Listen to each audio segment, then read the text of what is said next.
नमस्कार दोस्तों, मेरा नाम है गगन और स्वागत है आज की इस वीडियो में जहां हम बात करने वाले हैं टीवीएस रॉनिन के बारे में। ये दूसरा वीडियो है। पहले वीडियो में सारे फीचर सब कुछ मैंने बताया था। अगर आपने वो वीडियो देखना है तो यहाँ चले जाओ और देख लो। इस वीडियो में मैं रॉनिन को चला चुका हूँ अच्छे खासी तरीके से। हालांकि गोवा में इतनी बारिश हुई है बाय गॉड कि ऊपर से नीचे तक मैं हर जगह से अंदर तक भीगा हुआ हूँ। बट मैंने रॉनिन को जो है अंदर डीप तरीके से जो है उसका एनालिसिस निकाला है और वो मैं आपको बताने वाला हूँ हर एक चीज़ के बारे में, मेरी क्या फीलिंग्स है। चलिए, एनीवे बारिश फिर से शुरू हो गई है बट मैं अपने इंप्रेशंस जो है वो बता देता हूँ फटाफट आपको। मैंने सब कुछ फीचर्स वगैरह बता दिए थे। आई बटन में आप वो वीडियो देख सकते हैं अगर आपको देखनी हो तो। आई बटन में पूरे फीचर्स के बारे में यहाँ हम बात करेंगे कि क्या चीज़ कैसी फील हो रही है। सबसे पहले आगे की तरफ टायर्स जो है वो डिसेंट ग्रिप के साथ में आते हैं। आपको बेटर ग्रिप चाहिए होगी तो आपको प्रॉब्ली टायर जो है वो अपग्रेड कराने पड़ेंगे किसी और चीज़ में, बट डिसेंट ग्रिप के साथ में यहाँ पे ये टीवीएस के टायर्स हैं। अब ये आपके पास में 300 mm का जो फ्रंट डिस्क है और 250 mm का जो रियर डिस्क है जिन ब्रेक्स के साथ में आता है, उसकी बाइट जो है टीवीएस ने पहले ही कह दिया था कि थोड़ी प्रोग्रेसिव टाइप की है। बेसिकली इनिशियली जब आप ब्रेक लगाएंगे तो आपको ज़्यादा कुछ रिस्पांस नहीं मिलेगा, बहुत ही हल्का सा जो है ब्रेकिंग होगी और उसके बाद में जो है अगर आप हार्ड ब्रेक करेंगे तब जाके आपको ब्रेक बाइट मिलेगी। एग्जैक्टली वैसे ही बिहेव कर रहे हैं। हाउएवर वो तरीका जो है शायद कई लोगों को अच्छा नहीं लगेगा जिस तरीके से वो काम करता है। कई लोगों को चाहिए होता है कि उनको हल्के टैप पे ही अच्छी खासी ब्रेक बाइट मिलनी शुरू हो जानी चाहिए, तो वो थोड़ा सा ब्रेकिंग की जो है वो वहाँ पे आपको शायद दिक्कत लग सकती है। मुझे आदत पड़ गई है, कोई प्रॉब्लम नहीं हुई। मतलब जो लास्ट 100 किलोमीटर, 100 तो नहीं चलाया मैंने, एक्चुअली 70 किलोमीटर चलाया, तो उसमें मेरे को अब जो है आदत पड़ने लगी उन ब्रेक्स की, कोई दिक्कत मुझे नहीं हो रही है। हेडलाइट का थ्रो एक्चुअली अच्छा है। वैसे मैंने कंप्लीटली रात को नहीं चलाया बट जिस तरीके से शाम मतलब ऐसे अजीब से मौसम में भी हमें हेडलाइट जो है सामने दिख पा रही है, तो आई थिंक एक्चुअली अच्छा हेडलाइट थ्रो जो है वो ओवरऑल निकल के आने वाला है। उसके बाद में यहाँ पे आपके पास सस्पेंशन जो है अपसाइड डाउन फोक्स एक्चुअली अच्छे काम कर रहे हैं। ज़्यादा खराब सड़कों पर हम नहीं चलाए हैं बट अच्छे काम कर रहे हैं। अभी राइड के बारे में, राइड के रिव्यू के टाइम में इसके बारे में और बात करूँगा। क्लच जो है वो लाइट है, कोई इशू नहीं हुआ है हमें। विजिबिलिटी के मामले में मिरर्स की जो डिस्टेंस है वो भी अच्छा खासा है। एक यहाँ पे जो है ब्लूटूथ डिस्कनेक्टेड इसलिए लिखा है क्योंकि मेरा फ़ोन वहाँ दूर चला गया थोड़ा सा। बट इसके बारे में भी मेरे कुछ इंप्रेशंस है। जो नेविगेशन है वो माइक्रो मैनेजमेंट बहुत करता है। मतलब ऐसे जैसे होता है ना गूगल मैप्स की तरह इतना मैच्योर नहीं है। अगर जैसे वो आगे जा रहे हो आप और आगे दो रोड बड़ी बाइफरकेट हो रही है तब तो दिखाता ही दिखाता है, बट एक छोटी सी रोड भी अगर बीच में कहीं निकल रही है, गाँव वाँव की छोटी सी अगर कोई कॉलोनी की रोड निकल रही है तो उसमें बताता है कि भैया यहाँ पे आपको जो है सीधा चलते रहना है या लेफ्ट टर्न लेना है। तो वो थोड़ा सा आपको कभी कभार कंफ्यूजिंग होता है। आदत डालने की बात है, आदत डालने के बाद में एक्चुअली बहुत ही बढ़िया काम करता है नेविगेशन, तो वो मुझे एक अच्छी चीज़ लगी। वॉइस कमांड वाला सिस्टम भी अच्छा खासा कैच करता है, स्पेशली अगर आप कोई ब्लूटूथ बेस्ड अगर आपके पास कुछ हो तब तो बहुत ही मज़ेदार तरीके से जो है वो काम करेगा। इसके बाद में मेरे को यहाँ डायरेक्टली कोई भी स्विच नहीं मिला जिससे मैं जो है ट्रिप ए वगैरह जो है वो कर पाऊँ अपना सेट। ओके हाँ, यहाँ मिल गया। ये मोड के बाद में सेट करना पड़े, मुझे तब से नहीं मिल रहा था स्विच, बट अब आपको जो मैं बता रहा हूँ तब यहाँ मिल गया है। एनीवे तो अगर आप मतलब बेसिकली नहीं मिल रहा था तो मैं क्या कर रहा था, उसको कमांड भी दे रहा था। जैसे मैं ये लिसनिंग वाला कमांड मैंने उसको दिया और मैं अगर उसको बोलूँ प्लीज़ क्या लिसनिंग आ रहा है, हाँ रीसेट ट्रिप बी, नहीं ओके मेरा फ़ोन मेरे पास नहीं है, मैं इतनी ज़ोर से बोल रहा हूँ। फ़ोन आपके आसपास होना चाहिए क्योंकि उसी के माइक्रोफोन से वो सुनता है, तो ट्रिप भी जो है वो रीसेट कर देगा। तो ये ओवरऑल नेविगेशन जिस तरीके से काम कर रहा था या वो डिस्प्ले जिस तरीके से काम कर रही थी, मुझे कोई ऐसा उसमें इशू नहीं हुआ है।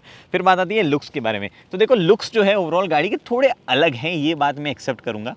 थोड़ा अलग सी लगती है बाइक, बट ओवरऑल अगर आप मुझे पूछोगे अच्छी लगती है बुरी लगती है, मुझे तो अच्छी लगती है। बाकी आप देख सकते हो मुझे कुछ कुछ कलर्स में अच्छी नहीं लग रही थी, बट इस वाले कलर्स की में तो कोई दिक्कत नहीं हुई, मेरे को बहुत अच्छी लग रही है। मुझे इसमें कोई इशू है जो है ऐसा नहीं हुआ है। यहाँ पे ऐसे लग जरूर रहा है कि बेल्ट ड्रिवन है, बट बेल्ट ड्रिवन वो नहीं है बाइक, वो चेन ही जो है वहाँ पे लग रखी है। तो कई लोगों ने बोला क्या है बेल्ट ड्राइव है, मुझे भी एक्चुअली पहली बार लगा दूर से कि बेल्ट ड्राइव तो नहीं दे दी, बट वो चेन ही है। बट वो काउल इतना बड़ा दिया हुआ है कि जो आपको जो है इनिशियली बेल्ट ड्राइव टाइप वो चीज़ लगने वाली है। उसके बाद गियर शिफ्ट जो है वो एक्चुअली स्मूथ है, कोई भी इशू हमें गियर शिफ्ट में नहीं होने वाला लगा। मतलब ऐसा कुछ भी न्यूट्रल फाइंड करना जो है वो भी कोई प्रॉब्लम थी, न्यूट्रल भी आराम से मिल रहा था, कोई भी इशू न्यूट्रल वगैरह में भी नहीं हो रहा था। सीट का कंफर्ट, सीट पहली बात तो सीट हाइट अच्छी है।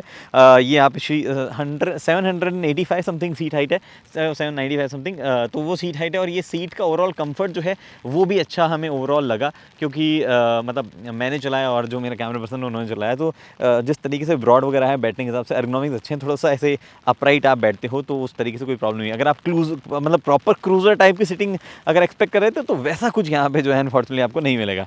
फिर उसके बाद में एक और अच्छी बात है, क्योंकि वाइब्रेशंस कम है तो वो तो एडवांटेज आपके पास में है ही, बट आपको साथ ही साथ में जो है गाड़ी में इतने ज़्यादा प्लास्टिक पैनल्स मिलते नहीं है जो ओवरऑल मतलब कुछ टाइम बाद में रैटल वैटल करना शुरू कर जाए, तो वो भी एक अच्छी चीज़ है कि कोई भी प्लास्टिक पैनल वगैरह जो है इतने ज़्यादा नहीं मिलते, फेयरिंग वगैरह। हाँ एक और चीज़, ये जो एरिया है ये ऑड लगता है, ट्रस्ट मी। स्पेशली जब आप यहाँ से देखते हो तो। बट आपको इसकी आदत पड़ जाएगी, मेरे को तो पड़ गई। अगर आपको नहीं पड़ती है तो आपके पास वो एक्सेसरी में वो काउल वाला ऑप्शन जरूर है, वो ट्राई कर सकते हैं। हाउएवर जो लोग दूसरी साइड से देख रहे हैं उनको वो ऑड नहीं लगेगा। मतलब जैसे मुझे कभी भी बाइक ऐसे दूसरी तरफ से एंगल से देखते हुए ऐसे नहीं लगा कि यार यहाँ कुछ मिसिंग है। बट हाँ, अगर आप फोटोज़ वगैरह में देखोगे तो आपका ध्यान वहाँ पे चला जाएगा।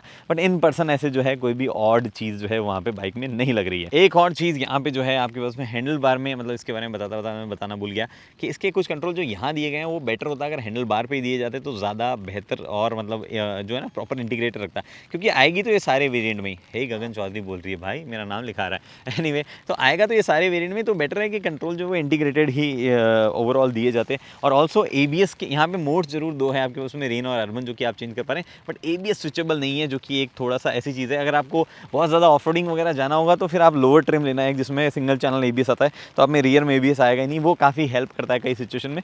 बट अगर आप ज़्यादा नहीं जाते हैं तो आपके लिए ड्यूल चैनल जो है वो काम की चीज़ है। फिर ये भाई देखो ये मेटल है, सब कुछ बढ़िया है, सॉलिड, कोई दिक्कत नहीं। बट यहाँ से पानी बहुत उछालता है, जो आपके पीछे चल रहा है उसको बहुत ज़्यादा पानी जो है उछालता रहता है। This can be probably because ये जो पैटर्न है टायर का उस वजह से। But I don't really know, थोड़ा सा एक काउल थोड़ा सा बेटर, मतलब यहाँ पे ये मडगार्ड डिज़ाइन किया था तो पानी इतना नहीं फेंकता। बट ये रियर में काफ़ी पानी फेंकता है, तो वो एक चीज़ है। उसके अलावा ऐसा कुछ तो नहीं पता। चलो राइड करते हैं। तो देखो बात ये है कि गोवा की जो राइड है वो हमेशा ऐसी नहीं होती है। यूजुअली गोवा बहुत ही बढ़िया वेदर के साथ में आता है। बट क्योंकि इस बार लगातार बारिशें जो है वो गोवा में हो रही थी, हमें भी उम्मीद थी कि बारिश होगी, और तो हमने बाइक में ही शुरू जो कर दिया चलाना।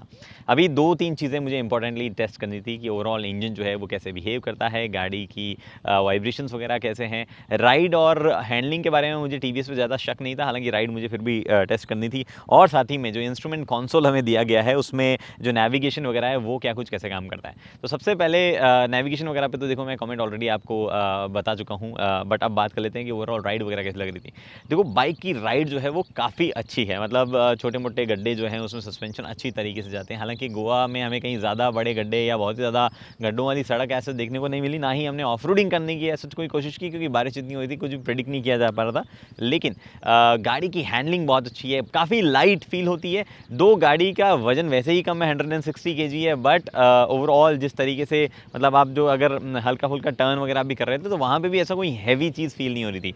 हाँ, जब गाड़ी खड़ी रहती है तब आपको हल्का सा स्टीयरिंग में ऐसा लग सकता है कि थोड़ी वेट गाड़ी का अच्छा खासा है। बट जैसे ही आप जो है हैंडल को टर्न करने लगते हो अराउंड द कॉर्नर, बाइक जब चलने लगती है तब आपको बिल्कुल भी वजन जो है वो फील नहीं होता है। वो इसके बारे में एक बहुत ही बढ़िया चीज़ है। और इंजन जो है उस पर हम आते हैं। इंजन मतलब जो लो एंड टॉर्क है उसके हिसाब से ये बनाया गया है। सबसे पहले मुझे एक कमेंट आया था उस पुरानी वाली वीडियो में, लोगों ने कहा कि 225 cc का इंजन है और पावर 20 bhp समथिंग ये है, टॉप स्पीड 120 की है। मेरे ख्याल से ये बाइक जब आप चलाएंगे तो आप उसका रीज़न समझ जाएंगे। लो एंड टॉक काफ़ी बढ़िया है। Same is the case with classic 350 जो हमने देखी है आरी की, या होंडा की CB 350 RS जो है। ये सब बाइक्स जो है इस हिसाब से ट्यून की जाती है कि इनका लो एंड टॉक थोड़ा सा बढ़िया हो, और जब हायर एंड पे जाएँ तो वहाँ पर सिर्फ आवाज़ ही जो है इंजन से आती रहती है, ज़्यादा कुछ निकलता नहीं है। बट यहाँ पर आपके पास में रॉनिन के साथ में भी सिमिलर चीज़ ज़रूर है, लेकिन ओवरऑल स्मूथनेस जो है, ओवरऑल वाइब्रेशंस जो है वो बहुत ही ज़्यादा बेहतर है क्लासिक 350 के मुकाबले और RS 350 के मुकाबले।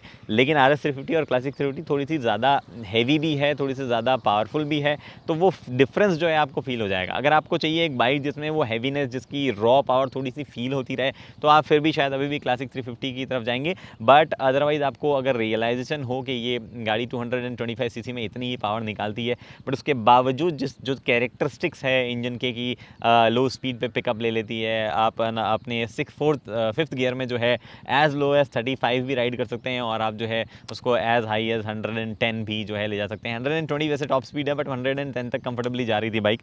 उसके बाद में आपके पास में वाइब्रेशंस वगैरह काफ़ी अच्छे वेल कंट्रोल है। हालांकि 5-6 हज़ार RPM के आसपास जाते हैं वाइब्रेशन फील होने लग जाते हैं, बट उससे पहले वाइब्रेशन फील भी नहीं होते हैं, जो कि एक बहुत ही बढ़िया चीज़ है इंजन स्मूथनेस के बारे में। उसके बाद में आपके पास में लाइट्स, अनफॉर्चुनेटली हम लोग रात में लाइट इतनी टेस्ट नहीं कर पाए, बट आई थिंक काफ़ी बढ़िया सेटअप जो है ओवरऑल लगता है लाइट्स का, तो मुझे उसमें उसमें भी कोई शक ऐसा जो है वो नहीं हो रहा है। उसके बाद में मिरर्स वगैरह में वाइब्रेशन, ऑनेस्टली बारिश इतनी हो रही थी कि मुझे कुछ खास पता चल नहीं पाया कि बूंद है या वाइब्रेशन है, कुछ भी ऐसा पता नहीं चल पा रहा था, तो उस पर मैं कोई कमेंट नहीं करूँगा। फिर उसके बाद में सस्पेंशंस वगैरह जो है इसके साथ में मुझे ओवरऑल एक बंदे के हिसाब से सस्पेंशन कंफर्टेबल लगे। एक और अच्छी चीज़, एग्जॉस्ट नोट जो है बाइक का वो भी काफ़ी बढ़िया लगता रहा। मतलब जब आप हायर स्पीड्स पे भी जाते हो तो भी एक अच्छा एग्जॉस्ट नोट जो है वो आपको सुनने को मिलता है, जो कि एक अच्छी चीज़ रही।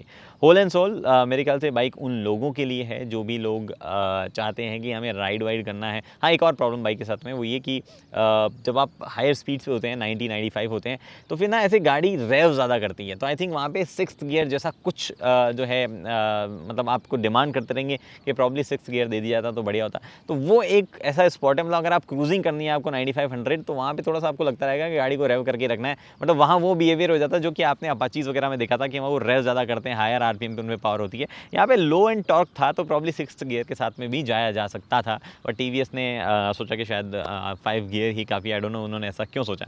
लेकिन अदरवाइज़ मतलब आप 80-85 तक क्रूज़ करेंगे तब तो बिल्कुल भी कोई प्रॉब्लम नहीं होगी आपको। उस हिसाब से ओवरऑल आप स्मूथनेस चाहिए, अगर आपको लाइट कोई बाइक चाहिए जो कि लाइट फील करे, और साथ ही में आपको चाहिए कि मतलब गाड़ी जो है वो अच्छा खासा आपको जो कहते हैं ना वैल्यू दे के जाए, जो भी आप पैसे खर्च करें उसकी, तो रॉनिन आपके लिए एक अच्छा ऑप्शन हो सकता है। तो जी बात ये है कि ये कंक्लूजन्स हैं मेरे। और एक और चीज़, अभी मैं हालांकि फुटपैक्स पे खड़ा हूँ, but the problem is Ronin वैसे ही थोड़ी छोटी लगती है। मतलब जो लोग टॉल हैं उनके लिए जो है वो एक प्रॉब्लम हो सकती है कि वो बाइक पे बैठे हैं तो उनको छोटा सा फील हो कि बाइक छोटी है, या बाकी लोगों को दिखे कि छोटी है थोड़ी सी बाइक। बट अदरवाइज़ जो लोग 5 फुट 8 इंच 10 इंच तक हैं उनके लिए तो आई डोंट थिंक सो कोई ऐसी प्रॉब्लम होगी, बल्कि ये उनके लिए बेनिफिशियल ही रहेगा, क्योंकि ओवरऑल बाइक जो है ईज़ी हैंडल वैंडल करने में ईजी हो जाती है। तो फिलहाल ये मेरे इम्प्रेशंस है इस बाइक के बारे में। अभी आपको कुछ और जानना है स्पेसिफिक तो मुझे पूछ सकते हैं। वी होप कि टीवीएस यहाँ पे जो है टाइमली डिलीवरी कर पाए, और कुछ निगल्स जो उनको कुछ रेडर वगैरह में फेस करने को मिलते, वो निगल्स उनके जो है यहाँ पे वो फेस ना करे तो बेहतर है। फिलहाल दोस्तों इस वीडियो में इतना ही। उम्मीद करता हूँ वीडियो पसंद आए, लाइक शेयर सब्सक्राइब आप कर सकते हैं। अगली वीडियो दोस्तों हेलमेट पहनिए, सीट बेल्ट पहनिए, सुरक्षित चलिए। धन्यवाद।